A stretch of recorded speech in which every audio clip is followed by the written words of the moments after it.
மூலிகை தோட்டத்துக்கு வந்திருக்கிறோம். மூலிகை என்னென்ன இருக்குதுன்னு பார்க்கலாம். இது தாங்க மாதுளஞ்செடி, நாட்டு மாதுளஞ்செடிங்க. இது வந்து நோய் எதிர்ப்பு சக்தி அவ்வளோ இருக்குது. வயிற்று புண்ணு ஆற்றும். தினமும் காலையில் வெறும் வயிற்றில் குடித்தா ரொம்ப நல்லது. ரத்தம் அவ்வளோ ரத்தம் ஊறும்.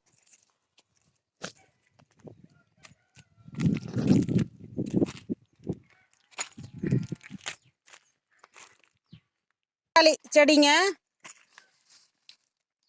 இந்த பழம் பொறிச்சு நாம் சாப்பிடணும். வெறும் வயிற்றில் சாப்பிட்டோம்னா நல்ல உடம்புக்கு வயிற்று புண்ணு அப்படி ஆற்றும். குழந்தைங்களுக்கும் இதை கொடுக்கலாம். நல்லா இனிப்பாக இருக்கும், விரும்பி சாப்பிடுவாங்க.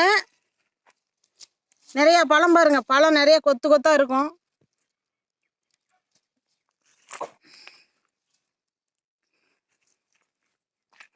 அடுத்தது தக்காளி செடிங்க. இது ஆபீஸ் தக்காளி தான், நாட்டு செடி இல்லை. ஒரு செடி இருந்தாவே வீட்டு செலவுக்கே போதுமானதுங்க.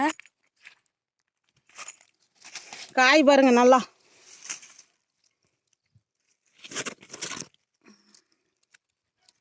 காய் கொலை கொலையாக இருக்குது பாருங்க.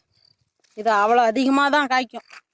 அதனால தான் நமக்கு தக்காளி பழம் பஞ்சமே வர்றதில்லை.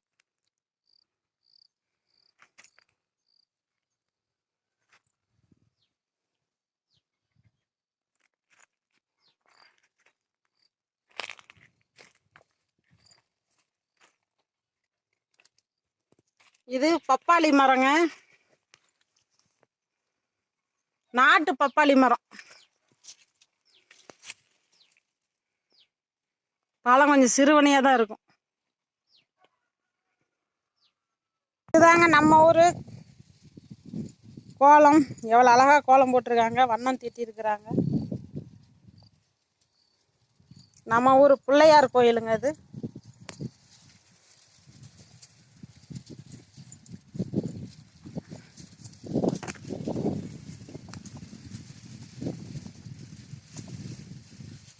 நந்தாவட்டா பூச்செடி. இது வீட்டு முன்னால் இருந்தால் ரொம்ப நல்லதுங்க. இது செம்பருத்தி செடிங்க. இதுதாங்க மருதாணி செடி.